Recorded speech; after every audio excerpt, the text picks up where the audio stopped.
শিলিগুড়ির পাইপলাইন এলাকার এক নির্মীয়মান বাড়ি থেকে চুরি যায় বেশ কিছু কাজের সামগ্রী।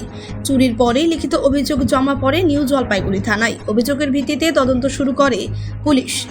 জানা যায়, কয়েকদিন আগে শিলিগুড়ির পাইপলাইন এলাকায় এক রেল কর্মীর বাড়িতে নতুন বাড়ি তৈরির কাজ চলছিল। সেখানে প্রচুর মিস্ত্রি কাজ করছিলেন।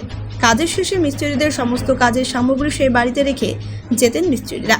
আর সেই সুযোগ নিয়ে নির্মীয়মান সেই বাড়ি থেকে দুটি গ্রাইন্ডার এবং দুটি ড্রিল মেশিন সহ বেশ কিছু তামার তার চুরি করে চম্পট দেয় দুই চোর।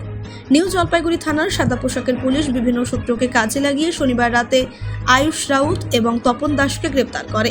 জিজ্ঞাসাবাদের পর তাদের থেকে উদ্ধার হয় চুরি যাওয়ার সমস্ত সামগ্রী। আজ অভিযুক্ত দুই যুবককে জলপাইগুড়ি জেলা আদালতে পেশ করা হয়।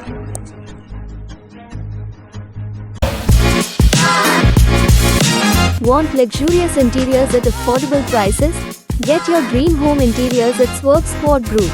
Book your free site visit today.